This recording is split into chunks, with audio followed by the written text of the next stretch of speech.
¿Qué forma tienen ellos? En el mundo subterráneo de la Gran Hermandad Blanca existen diversos tipos de seres. La primera generación son estos 32 seres de 32 civilizaciones diferentes.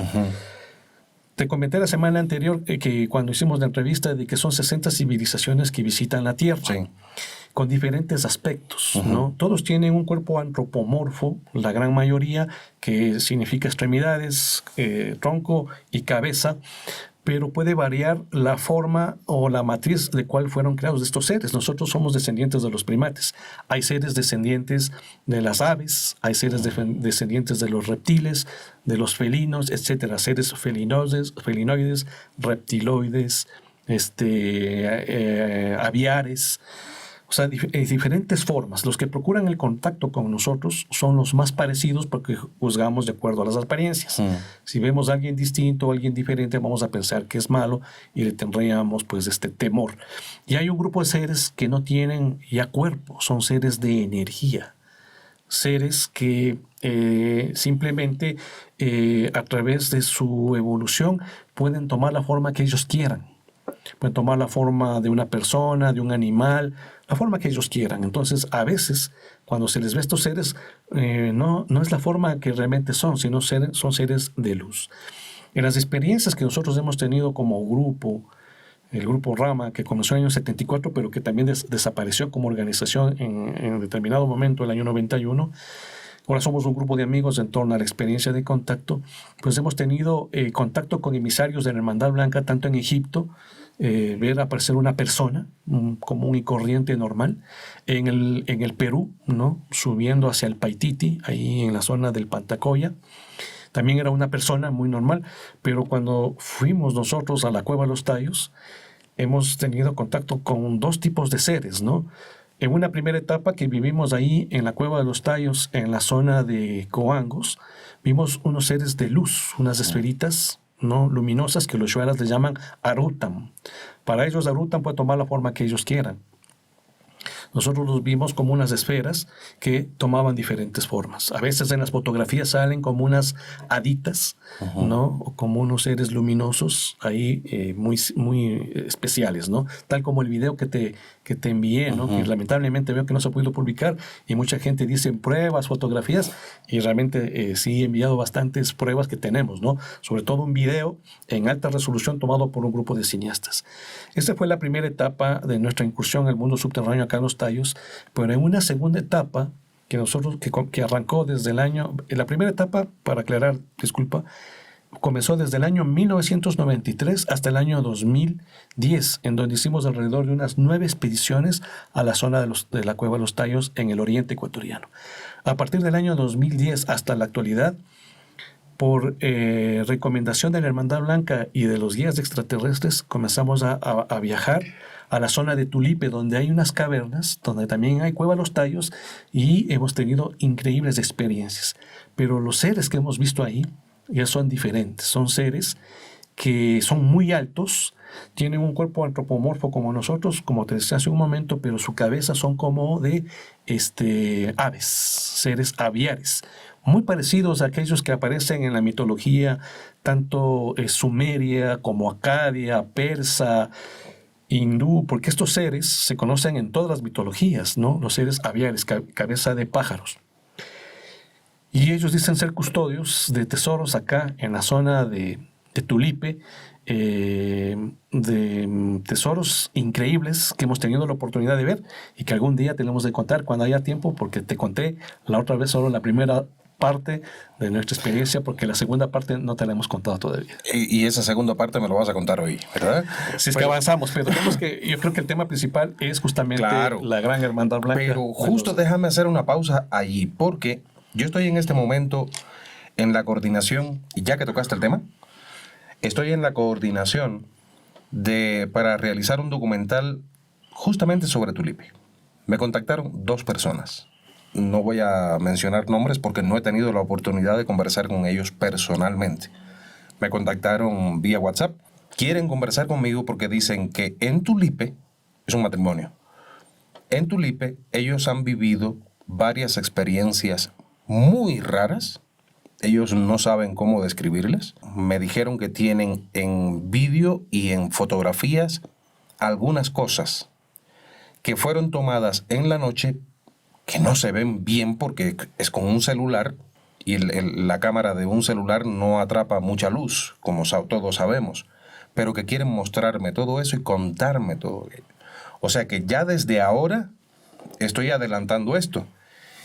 En la próxima semana, a ver, estamos grabando esta entrevista jueves, ¿no es cierto? Hoy es jueves. La próxima semana me voy a reunir con ellos para grabarles sus testimonios y ver si podemos hacer algo con esas imágenes para que también las podamos ver. Así que a la expectativa les mantendré bien informados de este encuentro, porque Tulipe a mí siempre me ha llamado mucho la atención. Y te podemos aportar para tu especial que vas a hacer fotografías, información, avistamientos de ovnis, videos de ovnis. Hemos estado viviendo experiencias extraordinarias aquí cerca de Tulipe y sobre todo el descubrimiento reciente de toda una civilización viviendo ahí abajo de la selva.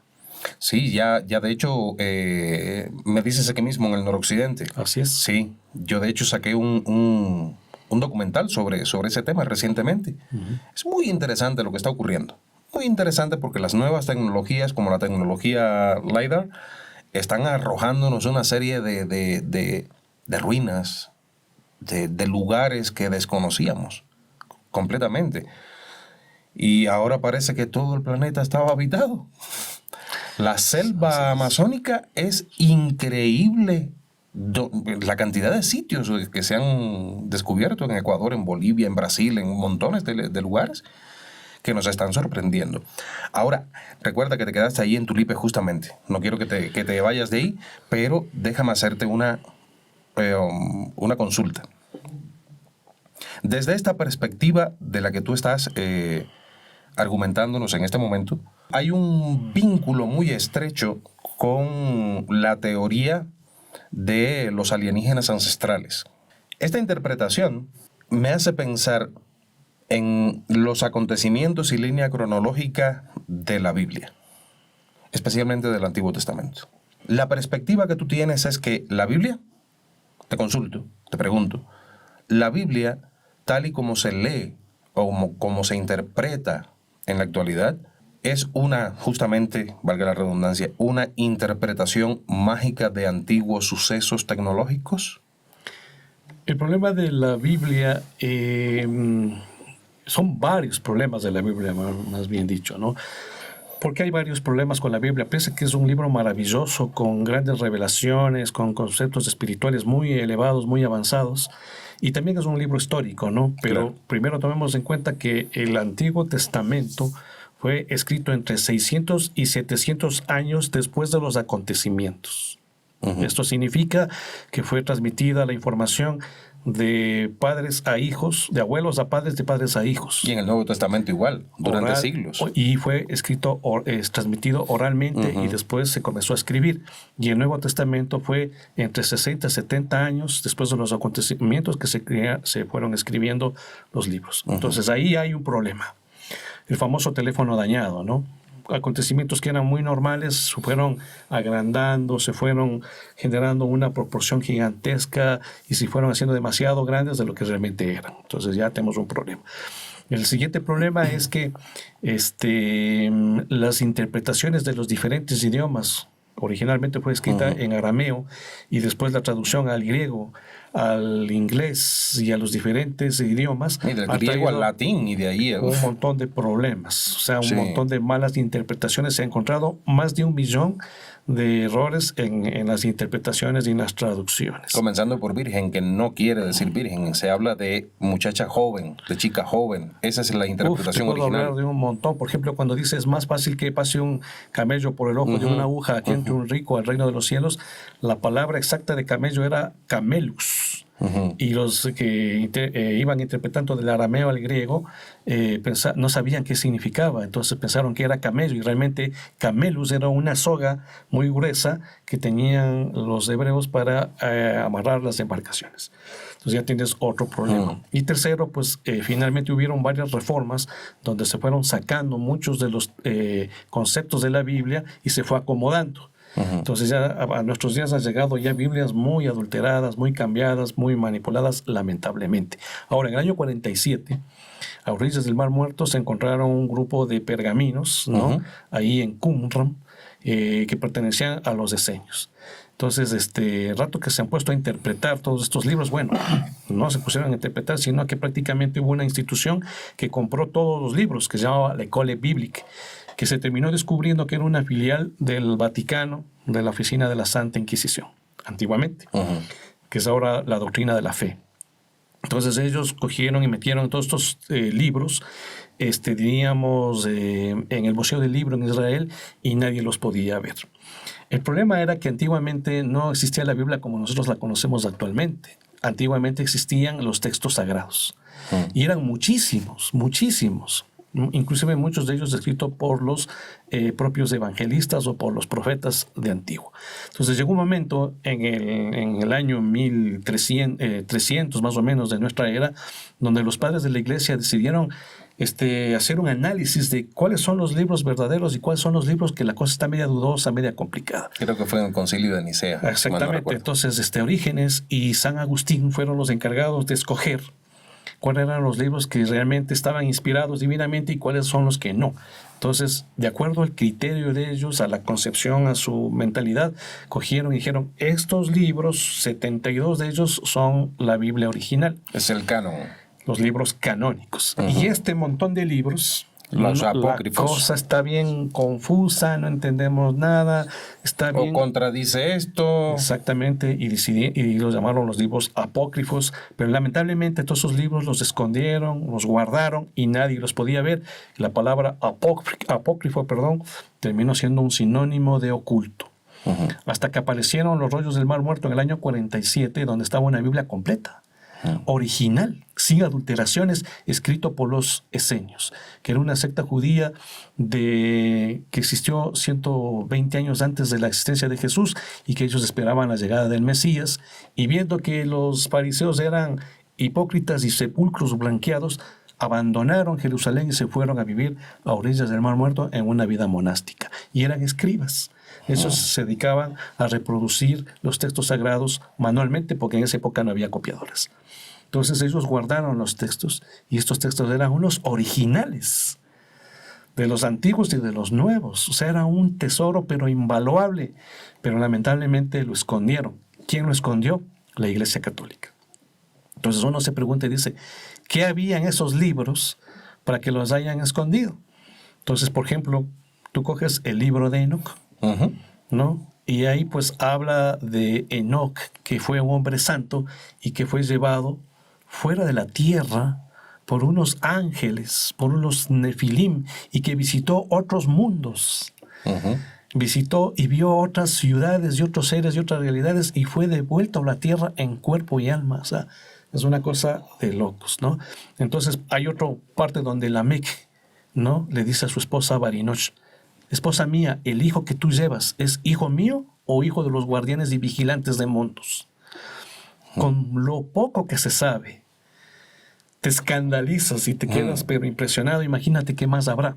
Y ya entiendes por qué lo ocultaron. Claro, por supuesto, sin duda. Pero bueno, los libros, hubo casi una guerra porque se robaron los microfilms, ¿no? Un grupo de norteamericanos se robaron los microfilms, y eso ya ha salido a la luz, y ya hay mucha información que uno ya se puede comenzar a analizar, y ya puedes ir midiendo la situación, cómo se viene. Muy difícil para quienes fundaron religiones en base a estos libros. Y lo que se ha ocultado incluso por aquellos que han decidido ya aportar la información, revelarla, porque debe haber, siempre hay algo que se guarda, siempre, en cuestiones así. Y yo siempre soy partícipe de respetar la libertad de creencias, la libertad de pensamiento de cualquier persona. Pero sí creo y lo sostengo y lo sostendré siempre, de que es hora de que la Biblia comience a verse, como bien diría alguien, con ojos modernos, desde la contemporaneidad. Por supuesto. Aquellos eran tiempos en que no había un marco de referencia con el que comparar o el que nombrar el carro de fuego. Aquella época, ¿cómo le iban a decir una nave espacial? No existía. No existía el concepto ovni, es un término Claro. del año 47. Entonces, ¿cómo con el sonido del trueno? Obviamente, el fuego saliendo por los motores de la nave espacial, el sonido del motor, ¿con qué se le puede comparar que tenga un sonido tan estruendoso como eso? El trueno. Bueno, son muchas referencias. Lo que pasa ahí es que lamentablemente quienes manejan toda esta información no han sabido actualizarla, como dices tú, ¿no? O sea, conceptos morales, conceptos de cierto tipo de informaciones que eran propios para la gente de esa época, con su desarrollo cultural, con su entendimiento básico. Y querer seguir manteniendo esos mismos conceptos en la actualidad está totalmente desfasado. Completamente desfasado. Entonces, es como, esto podemos hacerle una analogía, una relación. Cuando tú eres niño, solo estás capacitado para asimilar papillita, ¿no? Frutitas, cosas muy, muy suaves, muy fáciles de digerir. Y así era en la antigüedad. Pero conforme tú vas creciendo, vas madurando y va pasando 2000 años en que la humanidad ha crecido un montón, no le puedes seguir alimentando a la humanidad con la misma papayita. Ya eres todo un hombre grande, ya puedes pegarte un banquete y puedes asimilarlo. Claro. Entonces, lamentablemente, no se ha actualizado esos conceptos que antes eran muy básicos, elementales, se los quiere aplicar hoy en día. Y ya la gente, te digo, es una pena, pero los jóvenes realmente escuchan muchas ideas que están plasmadas en estos libros y se ríen, o sea, no les causa ninguna sensación. Y hay un estudio que recién estaba viendo que en Europa se determinó de que cuando una persona, mientras más culta es, menos religiosa es, pero sí puede ser espiritual, que es una cosa muy diferente. Sí. Porque ya los análisis lógicos no te dan. El otro día estábamos hablando con uno de mis hijos y mi mamá decía, es que al final de los tiempos van a resucitar todos los muertos. Y mi hijo vino y dijo, ¿cómo la abuelita puede seguir pensando en esas cosas? El problema es que nosotros estamos actualmente viviendo el fin de un ciclo y el inicio de otro. Se mencionaban estos ciclos como eras, ¿no? En la era de Acuario hay ciertas características especiales y ahora estamos entrando a la era de Acuario y saliendo de la era de Piscis, ¿no? En la era de Piscis, las características que reinaban en ese tiempo era que había una sola idea, una sola imposición, y todos teníamos que creer esa idea, esa imposición.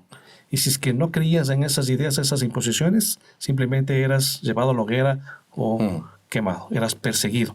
Por eso se formaron los grupos secretos, las grandes cofradías, los grupos iniciáticos, porque si tú hablabas abiertamente, te quemaban, te perseguían. Eras asesinado, matado, porque en nombre de Dios se han cometido los más grandes asesinatos de la historia de la humanidad. Las cruzadas, la Santa Inquisición, la quema de brujas, en fin. Todo eso. O sea, quien no está alineado a la idea de cierto grupo, pues es perseguido. Pero ahora estamos viviendo nosotros la era de Acuario. Estamos en el fin de un ciclo y el inicio de otro. Y lo que rige en Acuario es el acceso a la información universal. El acceso a la verdad. Pero lamentablemente estamos en el tránsito entre Acuario y Piscis. Y en el tránsito hay mucha información, demasiada información, tanta que nos puede enceguecer. Y hoy en día transita, tanto en las redes como en los medios de comunicación, medias verdades acompañadas de mentiras. Y hoy en día ya no se sabe en qué creer. ¿No? Hay demasiada información. O sea, a una teoría se le ponen muchas otras teorías y cada cual dice, bueno, cada cual es libre de creer lo que quiera. Pero hay una sola verdad, pues. Hay una sola información. Y justamente ese es el trabajo de la Gran Hermandad Blanca y el propósito del contacto con inteligencias que vienen de afuera. El que tengamos acceso a una información de primera mano. Antiguamente se entregó una información muy importante, universal, atemporal, Pero esa información lamentablemente se fue perdiendo, distorsionando, tal como le ocurrió a la Biblia, ¿no? Que se fue manipulando, perdiendo, distorsionando, y lo que nos ha llegado de hoy en día ya es cosas ya no tan completas. Entonces hoy en día la humanidad está teniendo nuevamente la oportunidad de acercarse a la fuente, a través justamente de ir al mundo intraterreno y conectar con el Mandala Blanca, y por otro lado también conectar con estas civilizaciones que están interesadas en compartir con nosotros su visión de las cosas. ¿Ellos estarían aquí en el planeta? ¿Están en el planeta? Por supuesto, inclusive esto ya lo respondió un almirante de los Estados Unidos en una de las audiencias públicas que se dieron en el Senado norteamericano, donde ellos manifiestan de que los ovnis existen, ¿no? En el 2024 hubo una audiencia pública, el 13 de noviembre, donde fueron altos mandos del Pentágono y reconocieron de que los ovnis existen, que están visitando la Tierra, que no vienen con malas intenciones y que nos superan con creces la tecnología que nosotros manejamos, y que están justamente en bases submarinas, que están metidos dentro de la tierra y dentro del agua, y también están en el aire. O sea que estos objetos voladores no identificados, entre comillas, ¿formarían parte de la Hermandad Blanca? Por supuesto. Como hemos visto ya, y ahorita ya tenemos claro ese antagonismo que hay. O sea, existe un grupo que está a favor de la humanidad y un grupo que está en contra de la humanidad. Y ya entendemos por qué. Los Oriones, ¿no? y la Hermandad Blanca. Entonces hay una lucha por los unos por destruir a esta humanidad, este proyecto de devolverle la dinámica, y los otros porque el proyecto prevalezca, continúe y pueda cumplirse esa misión de sacarles del estancamiento a las civilizaciones estancadas, que piensan que no necesitan de nosotros para salir del estancamiento. En pocas palabras, no necesitan de nosotros. Entonces hay un antagonismo muy fuerte, y esto lo demuestra pues el video que presentó la NASA del transbordador espacial Discovery, orbitando afuera de la Tierra, ¿no? Tiene una imagen donde se ve la curvatura de la Tierra y cómo un ovni intenta ingresar a nuestro mundo, y 4 ovnis lo persiguen, y se regresa en un ángulo recto y le lanzan un rayo y se ponen a pelearse allá afuera. O sea, quienes están a favor de la humanidad nos están protegiendo, creando una cuarentena planetaria, una protección planetaria que tuvo origen en los años 40 y que hoy en la actualidad está todavía vigente, cuidándonos de los que no tienen tan buena onda y se quieren meter a nuestro mundo. Y muchos de los ovnis que se han caído en diferentes partes del mundo, como en Roswell, Nuevo México, en el año 47, no sería otra cosa que estos que se pelearon, y algunos que se metieron burlaron, digamos, la guardia, y finalmente los derribaron. Eso sería el motivo de por qué algunos ovnis se han caído, ¿no? Justamente los que nos están cuidando los habrían derribado. Entonces, es también importante anotar de que la Gran Hermandad Blanca, como veníamos diciendo hace un momento, comenzó hace 11.000 años con los 32 seres que llegaron del cosmos.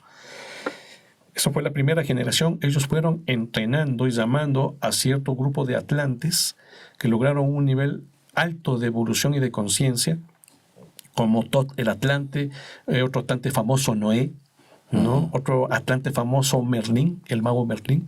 Todos ellos lograron un alto nivel de conocimiento y fueron enviados o llamados por la Hermandad Blanca para ser parte de esta Hermandad Blanca, y ellos son la segunda generación de la Hermandad Blanca. La tercera generación fueron seres humanos que fueron llamados por los atlantes, los que tomaron la posta para ser también miembros de esta hermandad, de este gobierno interno positivo de los retiros interiores. Seres humanos que lograron un alto nivel de conciencia, como el mismísimo Buda, el mismísimo Krishna y hasta el propio Jesús, ¿no? La Hermandad Blanca está liderado por la persona que más evolución ha logrado alcanzar aquí en nuestro mundo. Y esta persona se le conoce como el Gran Señor de Shambhala, ¿no? Aquel que lidera las huestes de la Hermandad Blanca. En su momento fue Buda, y después pues fue Jesús. Jesús también fue el Gran Señor de Shambhala, y emisarios de la Hermandad Blanca que fueron a reconocer a Jesús como el Mesías fueron los Reyes Magos, que vinieron de Persia, enviados por la Gran Hermandad Blanca para encontrarse con el Mesías. Y también la historia de Jesús es una historia muy interesante que también podemos irla desarrollando de acuerdo a la visión de la información sustraída del mundo subterráneo y de la Gran Hermandad Blanca y de los días extraterrestres, ¿no? Hoy en día, quien estaría liderando la Gran Hermandad Blanca de los Retiros Interiores sería Juan, el discípulo amado, el menor de todos, que Jesús lo dejó aquí para que él pues esté a cargo justamente de las fuerzas positivas de luz de la humanidad. Entonces ahí tenemos ya la configuración de la Gran Hermandad Blanca. Actualmente, en épocas modernas, quienes han podido ingresar pues, a los retiros interiores, que se conoce, por ejemplo, es Nicolás Roerich, el famoso pintor, artista, filósofo ruso, que ahí por el 1930 estuvo en la India, estuvo en el Tíbet y se enteró por mano de los sacerdotes, de los lamas tibetanos, de la existencia de Shambhala. Y en algún momento es contactado por la Hermandad Blanca y le entregan una piedra que se conoce como la piedra de Chintamani, una piedra de poder que cuando existen crisis en la civilización, esas piedras que vinieron de Orión, o sea, no son originarias de la Tierra y de un color verde olivino peridoto, pues finalmente sirven para armonizar, para sanar, para equilibrar, para generar una energía de armonía y evitar los conflictos. Entonces él recibió esa piedra y en su determinado momento él viaja al desierto del Gobi y en el desierto del Gobi ingresa a Shambhala y entrega la piedra de Chintamani. Otra persona que también nos cuenta la historia que entró al mundo intraterreno fue Madame Blavatsky, la famosa fundadora de la Teosofía, ¿no? Y que nos trajo mucho del conocimiento esotérico de Oriente. Pues ella también habría tenido contacto con maestros de la Hermandad Blanca, ¿no? Como el Moria, Kutumi, todos estos emisarios de este gobierno interno positivo.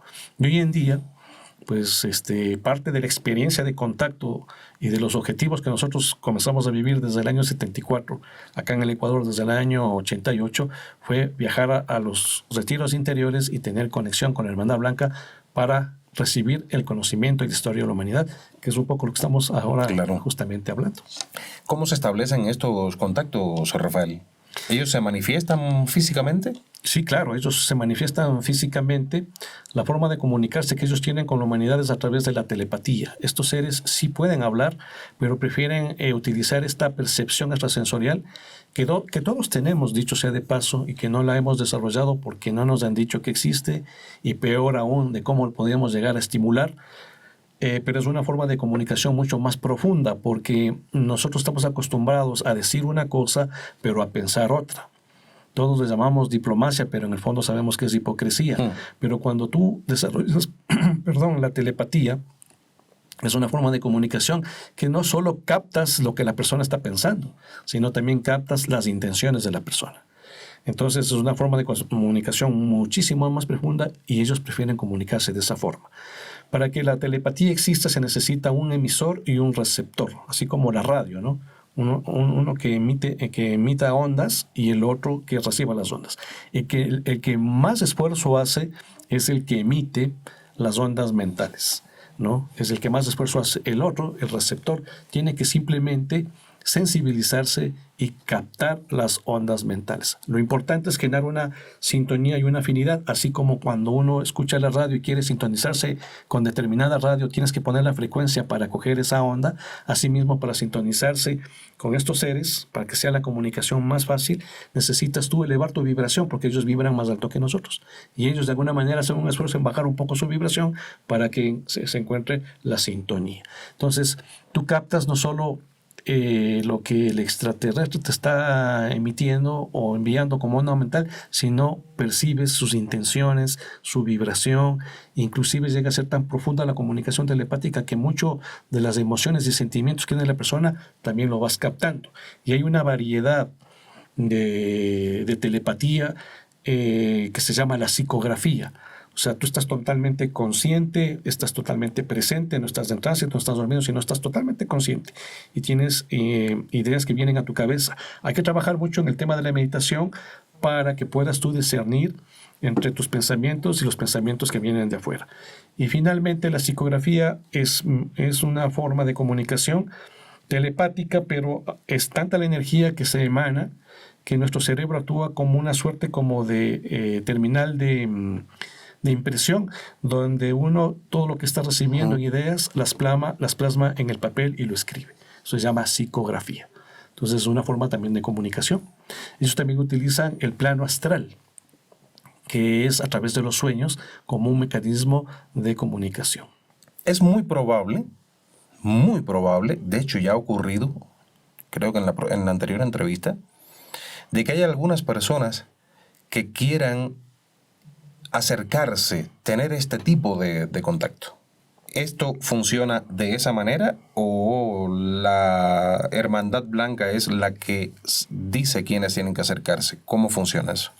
O sea, normalmente ellos buscan personas que tengan un criterio amplio, lógicamente, pero también que puedan ser un buen canal. O sea, personas que viviendo una experiencia, esa experiencia no les traume, porque ninguno de nosotros reacciona de la misma manera al mismo estímulo.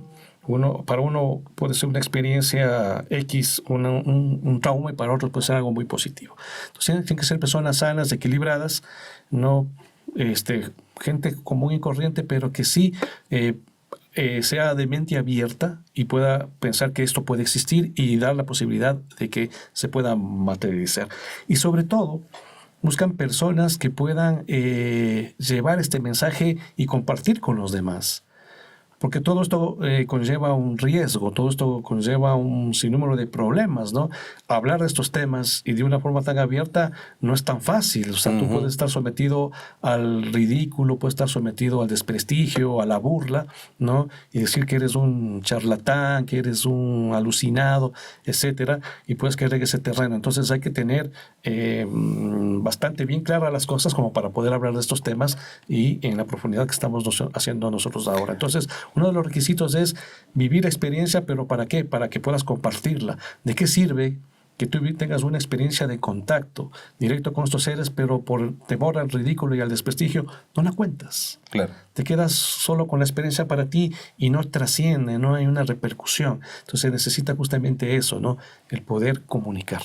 Te he escuchado hablar de la Hermandad Blanca cósmica. ¿Existen seres humanos que forman parte de ella en la actualidad? Sí, claro, por supuesto, ¿no? Como te dije hace un rato, la Hermandad Blanca decide en determinado momento llamar a seres humanos para que sean parte de esta hermandad. Esto ha venido sucediendo en los últimos 3.000 años, ¿no?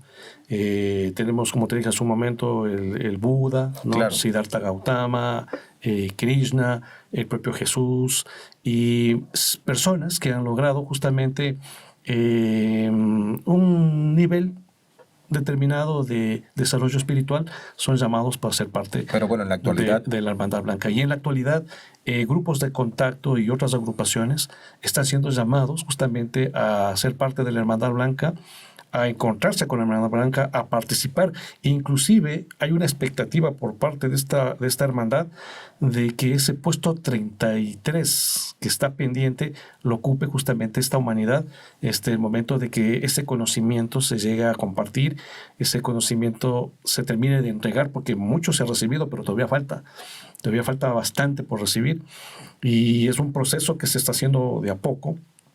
Y de alguna manera la expectativa es de que se ocupe ese puerto 33 por parte de la humanidad actual. Como yo te decía, pues hace algunas semanas que estuvimos hablando, este momento actual es un momento bastante especial porque coincide con dos eventos, ¿no? Por un lado, tenemos el que la humanidad ha desarrollado una tecnología que si a la par no logra desarrollar una conciencia, un desarrollo espiritual y de valores de un nivel alto, corremos el alto riesgo de autodestruirnos. Exacto. Y ya estamos viendo, ¿no? Las guerras por todo lado y cada vez más amenazas de utilizar armas de destrucción masiva que ponían en vilo la destrucción del planeta. Entonces, uno de los detonantes para que la humanidad entre en un despertar de conciencia y de un salto evolutivo es la presencia extraterrestre. Como te dije hace 2 semanas, el fenómeno ovni cuestiona todas las instancias de nuestra sociedad. por eso se han venido negando, porque hay muchos intereses que quieren que las cosas no cambien, que las cosas sigan como están actualmente. Y por eso ha habido toda una campaña de silenciamiento, de desprestigio, de distorsión de todo este tema, de tal manera de que, siendo una verdad, estas campañas generan una idea de que esto es un tema de gente alucinada, temas de conspiración inclusive, ¿no? Donde realmente existe una verdad, ¿no? Pero todos hemos sido tachados como gente media extraña, media loca, ¿no? Pero hoy en día estamos justamente en el segundo acontecimiento. El primero, que tenemos que dar ese salto. Y el segundo, que nuestra galaxia, sobre todo el sistema solar, da la vuelta alrededor, ¿no?, de las Pléyades cada 25.650 años. Eso es un día cósmico, como les llamaban los mayas, ¿no?, donde terminamos de dar una vuelta completa alrededor del cúmulo de las Pléyades. Y cada vez que ocurre ese momento, ¿no?, cada vez que ya se da una revolución completa, se emana desde el centro de la galaxia una energía que es la energía de la luz violeta, ¿no? Eso es cíclico, eso ya ha venido ocurriendo durante muchísimos millones de años. Y cada vez que llega esa energía, existen grandes cambios y transformaciones tanto en la galaxia como en el sistema. El telescopio espacial Fermi de la NASA fotografió el centro de la galaxia y encontró dos cúmulos de energía que se están emanando y que tienen una distancia de 26.000 años luz, y que está llegando, o comenzó a llegar esa energía desde la década de los años 90 ya con mucha fuerza. Y ese sería el verdadero origen del cambio climático, ¿no? El planeta, al recibir estas vibraciones de ultravioleta de alta frecuencia, comenzaría su núcleo a hincharse. Y el Sol también entraría en convulsión. Hemos visto ahora cómo el comportamiento anómalo del Sol en los últimos 20 años, que ha sorprendido a todos. O sea, de pronto hay unas activaciones del Sol inusuales que afectan nuestro campo magnético. Y al alterarse el núcleo de la Tierra, los continentes que están flotando encima del magma comienzan a flotar y comienzan a haber muchos terremotos. Después comienzan los volcanes a erupcionar por todos los lados. El campo magnético se altera. O sea, todo ha entrado en una convulsión. Y pues el consumo de fósiles, de combustibles fósiles, acelera el proceso, pero no es el origen, tal como lo descubrieron los norteamericanos, igual los rusos. Pero no lo dicen, o sea, lo mantienen en secreto o en círculos muy especializados. Pero poco a poco esta información ya está saliendo a la luz. Y esto está generando grandes cambios en nuestro planeta, tanto a nivel de la Tierra como también a nivel psíquico. El comportamiento de la gente está siendo alterado por este tipo de radiación que está llegando. La doctora Brenda Fox en California, ¿no?, en el Instituto Avalon, descubrieron que está llegando toda esta energía en grandes proporciones y que eso está modificando el ADN del ser humano y que están naciendo niños con una tercera hélice del ADN. Estos niños son supermanes, por decirlo de una manera. Son telépatas, pueden leer la mente, pueden mover los objetos con la mente, te pueden ver las energías, pueden ver el pasado, recuerdan vidas anteriores, son super niños, ¿no? Entonces estamos viviendo justamente esta época donde la humanidad está viviendo un proceso de mutación y donde por parte de la Hermandad Blanca se espera que tengamos acceso a un conocimiento prohibido, un conocimiento que fue ocultado por los gobiernos y por las religiones. Y ellos lo van a entregar y ese conocimiento va a generar un despertar de conciencia. Y ya mucho de ese conocimiento se está recibiendo a través de experiencias de contacto con estos seres, con la Hermandad Blanca. Ya se está hablando del plan cósmico y nos va permitiendo que entender cómo funcionan las cosas. Ya sabemos que las fuerzas oscuras y las fuerzas del bien no son otra cosa que civilizaciones extraterrestres que se pelearon y en medio de esa pelea estamos nosotros y que existe una especie de conjura o conspiración cósmica de entidades ultraterrestres y extraterrestres, o sea, de universos paralelos que también se sumaron a esta conspiración y ya sabemos por qué motivo y que somos el medio de una expectativa cósmica. No somos el centro del universo para nada, pero sí el centro de una expectativa cósmica. Entonces, esta información está cambiando totalmente la comprensión de las cosas. Hoy en día hay un despertar de conciencia increíble. Hablar de estas cosas, Giovanni, nosotros estamos hablando de estas cosas ya 38 años. hablar hace 30 años de estas cosas realmente éramos tachados como locos. Hoy en día la humanidad ya maneja un conocimiento clave. Las redes sociales, el internet, todo lo que estamos teniendo al alcance hoy día está permitiendo un despertar de conciencia increíble que ya los gobiernos no lo pueden controlar. Claro. No lo pueden controlar. Entonces, tú pregunta ahora, yo estoy dando ahora un nuevo curso, ¿no?, de preparación para la gente que está interesada justamente en estos temas. Cuando yo comienzo a hablar y ya los chicos llegan con una información, ya es cultura general. La gente sabe de cómo funciona el mundo, de que hay un gobierno oscuro, que es los Illuminati, corporaciones que están detrás de los gobiernos y que hay una lucha. Ya la gente lo maneja. La gente maneja mucho tema ya de las energías, del aura, de los chakras. Ya se vuelve cultura general. ¿Hablaste de cursos? Sí, exactamente. ¿Qué puede hacer aquella persona que esté interesada en participar en tus cursos? O sea, me pueden escribir a mi correo electrónico, que es rafacal77@hotmail.com, o llamarme al teléfono 0999-39825014, y ahí les podemos dar información donde a la gente le introducimos en el tema del fenómeno OVNI, le introducimos en el tema del autodesarrollo personal y cómo potenciar todas esas capacidades internas. Y que aquellos que estén interesados en participar en alguna de tus cursos, pues que te contacten de inmediato. Y que tengamos un próximo encuentro para seguir ahondando en todo esto, porque sé que no es solo el tema que tú manejas. En el próximo encuentro hablar ya de los fenómenos, los contactos directos por personas comunes, lo que está ocurriendo en el mundo. ¿Te parece bien? Por supuesto. Y nos queda pendiente también la historia de Jesús, que es muy interesante, sí, de lo que nos han dicho los hermanos de la Hermandad Blanca. Perfecto, para un próximo encuentro.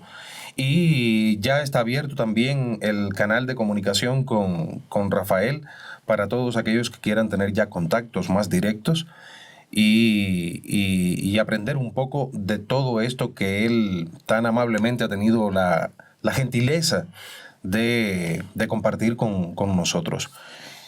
Rafael, te agradezco infinitamente por esta gentileza tuya de acudir cada vez que te llamo. Es muy meritorio el hecho de que compartas con todos esto que has hecho hoy, que nos has comentado. Igual la entrevista anterior, si no has visto la entrevista anterior, te la voy a dejar justo en las pantallas finales. Ahí puedes entrar directamente y una tarjetita por acá arriba te voy a dejar también para que la veas. Encontrémonos próximamente. A ustedes estén a la expectativa de la próxima entrevista con Rafael. No dejen de ver tampoco la entrevista que ya tenemos publicada con Teófilo Stulkeridis, que la publiqué justamente ayer, que tiene otra perspectiva también y noticias fabulosas sobre la biblioteca metálica de la Cueva de los Tallos. Yo me sorprendí. Mi amigo Teo me dejó boquiabierto con lo que me dijo, y porque él siempre ha sido un defensor de no existió nada en la Cueva de los Tallos. Allí no existió nada de eso. Y me ha dicho ahora un cambio radical de una entrevista que le hice hace como 2 años a la de hoy. Ha habido un cambio radical, y me dijo, sí, yo lo vi.